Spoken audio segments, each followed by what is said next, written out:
Alrighty. Hello, everybody. Today's a little bit of a different video. It is going over my results for this SAL1 certification because I just took it and I kind of want to give thoughts and opinions and feedback and advice and everything while it's still somewhat fresh in my mind. So, hooray me.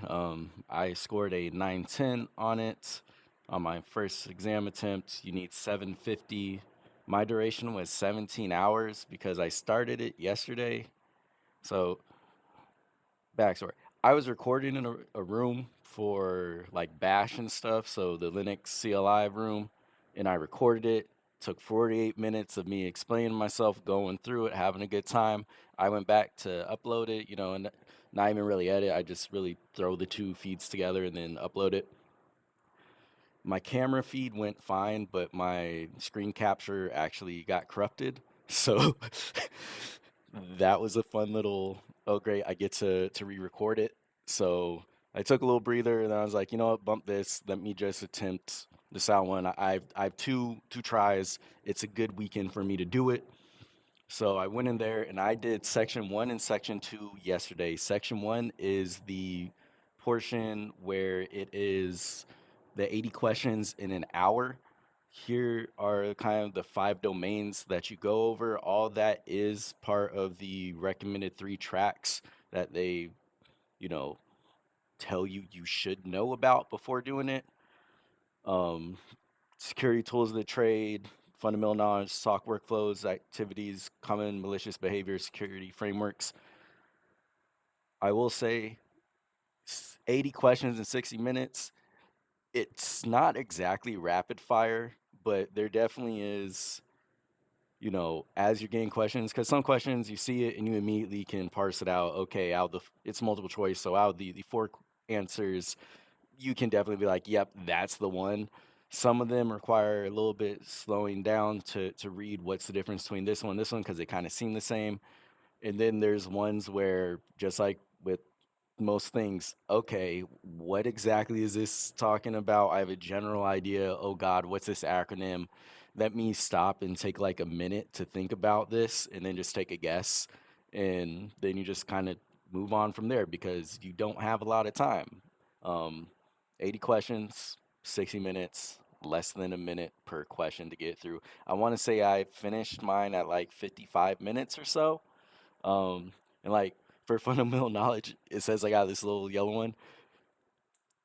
Last night, after I got done with sections one and two, immediately I was like, "Yep, I guessed this one wrong. Yep, I that one I put this, and I know it is this, but just in the flow of things, hindsight's 2020."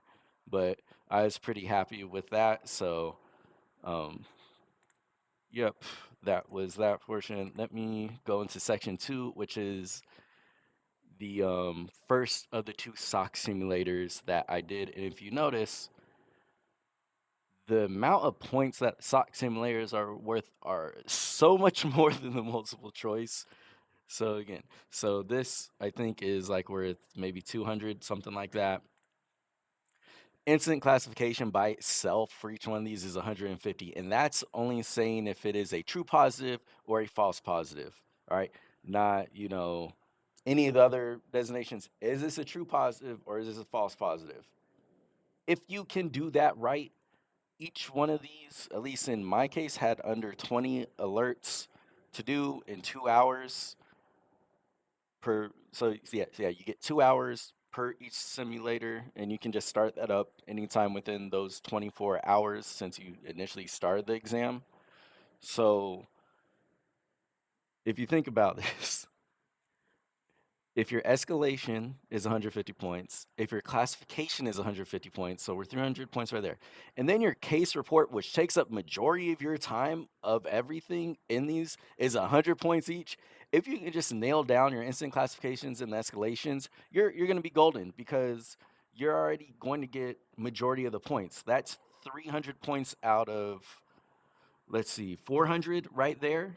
So that'll probably put you like right below the pass mark, and then you just have to put something into the case report.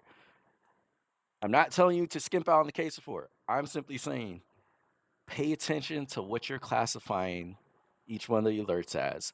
For the escalations, they give you the information in the opening document. Each time that you start up a SOC simulator, whether it's the one, as a paid user or as an enterprise user, as well as on the SAL1 test, it will give you opening documentation that is always available inside the dashboard. So if you have any questions or concerns, you can go over there and just read through it and be like, you know what? In this one, it is saying these are my rules for escalations, and it gives you examples. So pay attention. And if you have any concern, because remember, this is not if you work in a SOC, this is not your organization's SOC, okay? This is a test environment. Each one of these simulators will put you in a little bit of a different situation, and they include those notes as to what's going on, what's in the enterprise, all this stuff, all inside of it. So if you can just tell if something's a true positive versus a false positive, which will give you guidance on, if you can escalate it properly according to the simulation that you are currently in. I guess the simulation sounds kind of weird. My whole lights just went super bright. That's kind of crazy. All right.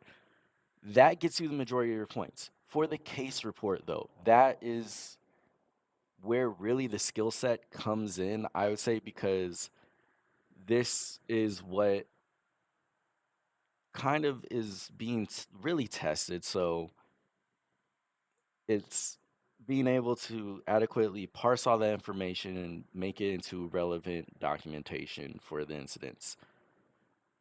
What I did now, they will give you examples and everything, and the examples end up being fairly short and concise.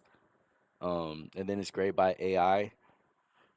I do who, what, where, when, why, how. Let's see.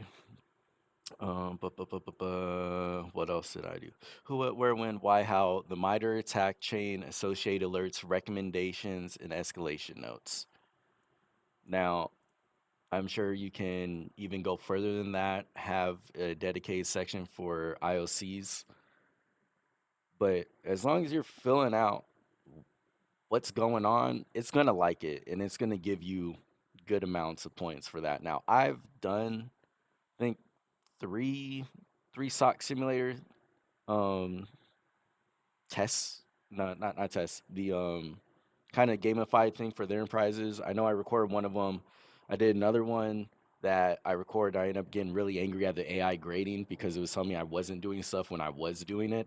So it is graded by AI and it will do its best to parse information. So on mine, like it says right here, my strengths, I have comprehensive reporting, covering critical details, including the 5 Ws, providing valuable context and insights into the incident. Then I had good technical analysis. I used MITRE ATT&CK. If you don't know what MITRE ATT&CK stuff is, don't worry. There's a whole room for it. We'll go through it. If not, go ahead and Google it. It's a great. It's a database that kind of gives you the insights as to how attack chains operate through different techniques. So it will give you, hey, this one is, let's say, phishing. Phishing's really generic. So it'll kind of give you a layout of phishing, threat actors that use phishing, and then dive into further details about it. And it gives recommendations. All right. Now, I'm not saying that those recommendations might be a great recommendation to, put into your own words when you are putting in your, you know, notes to say, hey, one of my recommendations might be X, Y, and Z when there are databases that assist you in that. All right. So the strengths was good. Areas for improvement include technical details. So strengthen reports by incorporating specific technical details like URL parameters and server responses to support threat validation. Typically, you will get that information honestly in the alert itself, but you should go into Splunk and get other relevant ones because it might only alert on one portion of a series of commands that were occurring, and it's always good to give the best picture because when you are working in a SOC, you don't just want to say this happened in a single pane of glass, isolated incident here. Don't tell me that this one thing happened when realistically there's 12 other activities right around the same amount of time that would be beneficial to know about, especially if you're escalating it. Because if you're tier one, you are trying to give as much information in a timely manner up to tier two. Don't take 5 hours doing it, but you know, give that good snapshot to help out your buddies. All right. Next one, broaden historical analysis. So connecting instant details with historical patterns could provide deeper insights into attacker behavior. All right, that's fair. I know I didn't really do that. And enhance details in the 5W. So further enhance reports by increasing the level of detail, such as specifying sensitive file names or exact pages targeted to enrich analysis. So just going a little bit further into the five, who, what, where, when, whys. All right, all that is good advice for me because I know what I put in there, and I only got 57 out of 100 on the case report, and I felt like I put in a whole bunch of effort into it. I really, really did. This one took me longer than the second sock simulator. This one, I think it was a good like 90 minutes. So out of 2 hours, I was within the final half an hour. In the first 10 minutes, here's a little piece of advice. When you start your sock simulator, there will be kind of a little guidance page. Your time's already started. In the lower right hand corner, it says like start your machine or whatever, or start. Go ahead and hit that because your VM and everything, those are going to take like 2 minutes to boot up. And while you're doing that, you get to read through the documentation. Um, you should honestly, you can keep on going to the documents area, or you can open up a notepad or WordPad, whatever it is, copy and paste that information so that's easily accessible to you, whatever works for you. Once the sock simulator actually gets started, the first thing that I always do is I open up a new tab for the Splunk instance, so my seam's running, and then I'll open up another tab so that my VM can run. Um, those are the two tools that they give you in assistant in addition to the dashboard. All right. And the main thing is you're trying to make a good template to do your case report. So the who, what, where, when, why, and everything. Try to make a good template of that so that you can apply that to each one of your alerts so that you're not forgetting something, but also it makes it so things become more manageable. Because if we're talking, there's a good amount of alerts coming in, you're timed, you're trying to make a comprehensive case report, breathe in, breathe out, get your template, just start answering things, and you'll see as things develop through an attack chain where you can start reusing a lot of that information because you're talking about the same threat actor. If it's one, if it's one threat actor performing part of an attack chain, you will see them go through the attack chain, all right, and you can say, okay, well, this is related to that one. And this is what's going on. This is probably why they're doing it because now we can say, I've seen several steps of this. So that's pretty cool to see out actually all in one because normally in enterprise you're not going to see everything bam bam bam bam bam like that in a concise, you know, just a concise picture, just real world. I don't think that is exactly how that has worked in the environments that I've worked at. Things take time. Maybe they're living off the land for a long time. So, um, plus, you have all these tools in place to actually stop things. So that was cool to see. Let me go on to my final one, which was the section 3. I got the red alert command and control B1. I scored a little bit better on this one. Um, and I did this in about an hour. Granted, I took this morning. So the other two I took yesterday in the afternoon. I'm a morning person. Morning works a lot better for me. I have my morning routine. So when it's time for me to take an exam or whatever, I like to wake up at a certain time. I go to the gym, take my shower, I eat a certain breakfast, just my little ritual that I'll do in order to get me in a good mindset and feeling nice and fresh. And I think that did help me out on this is doing what is comfortable for me. So I do want to give kudos for this being a 24-hour exam where you can take breaks throughout it. All right, you can do section 1, take a break, do whatever you need to. Go deal with life, okay? I know a lot of us are parents, whatever. We got jobs, we got kids, we got everything else going on. You can do that. Come back, do section 2. That's your first SOC simulation. think about what you did good. Think about how you can improve. Think about how you can better prep for the next one. All right.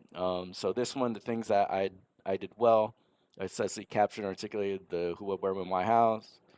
Okay, identify crucial technical components such as IP addresses, timestamps, suspicious commands, and contributing details, understanding analysis. So in this one, the first SOC simulator one, I forgot to put IOCs as a dedicated area in my case report. And that's something that when, thinking about it, I was like, oh, I forgot that. Okay. So for this next one, I explicitly put a little section IOCs, and that then reminded me, okay, I need to start listing these. And I feel like I got a better score on technical components because I was going through and making sure to provide useful IOCs for my report. And then offer well-considered recommendation or mitigation. Okay, areas for improvement. Enhance reports with explicit user roles and context, particularly distinguishing there from non-IT departments. Include specific technical details like command, directory, pass, and DNS patterns for enriched context. And increase focus collaborate linking users' action with their roles for clear context. So we have two recommendations about what the user's permission should be based on their job title and role. That is in the documentation. You're not going to find that in the SEAM. You're not going to find that in the alert. You're not going to find any of that. Now, I'll tell you right, I listed names, workstations, IPs, things like that. What I did not do is I did not say this person works in this department. I did not establish that. I tried to allude to it. Um, Thinking back, I should have done that. Um, when you're working in a SOC, maybe not everyone knows everyone or everything. Maybe you're an MSSP and you're providing for services for people that you don't even know about. All right, it might not be an in-house SOC, so that is a useful tidbit to consider. All right, and then the second one, set details, command directory pass DNS patterns. I know exactly what it's talking about there. I'm not going to go into that because it is pertaining to the actual simulator, but just include specific technical details. All right. So create fleshed out, well put together case reports, prioritize your time into making sure that your incident classifications and your escalations are proper because that is the majority of your points for your case reports. Do your best. All right. This is much pertinent information. And then what I would say as a good piece of advice as well, if you're finished with everything, as soon as you close out your final alert, it will then stop the SOC simulator for there. The thing is you can still have time remaining. If you know that you have like your final alert that you're about to close on it, spend time, write that one up, copy and paste in a notepad, exit out of it so that it's still remaining as your final alert. Go through your remaining alerts, the ones that you've already closed out. Think about, is there any way I can enhance this? Are there any details that previously I kind of rushed through because I was worried about time that now I do have time? All right. Flesh those things out because this is an exam. All right. You're given 2 hours, use your 2 hours. I didn't do that, but I would recommend doing that. Use your 2 hours, make the best comprehensive report that you can so that you get good marks on your case reports. Then, once time's taken, once you've already gone through, you re-edited your stuff, because you're gonna end up re-editing your submissions. The alerts come in at different times, and I might have closed out an alert at the beginning that was part of an attack chain, but I didn't know yet it was part of an attack chain, and I want to put associated alerts in there. So I did go back through and I edited previously closed ones to say, actually, this one is associated with this as it's part of the same attack chain. So hold off on your final submission, revise everything when you have the time, then submit your final one, and then we'll close you out. So I think that that is pretty good advice to give. Prioritize your time properly. Don't get stressed out. Like, don't get anxiety. At the sheer amount of alerts coming in can seem overwhelming, but just breathe. You'll be able to see patterns in them and you'll be able to knock them out, all right? So I hope that this video did help you guys. I know I feel a little bit better creating videos saying, hey, this is with the goal in mind, knowing that I scored all right on it pretty well. Like I know I have a coworker peers and stuff. I've seen other YouTubers what they post as their scores. So I'm feeling pretty comfy in my result. I know how I could do better. So hey, if whatever the next TryHackMe certification comes out is, at least I know how to do the sock simulator, and I'm sure it will expand into whatever next area that they're gonna come out with. So yeah, thanks for watching this video. Sorry I like to ramble on and on. Hopefully it helps. I'm here to help you guys out, so let me know if you guys have questions.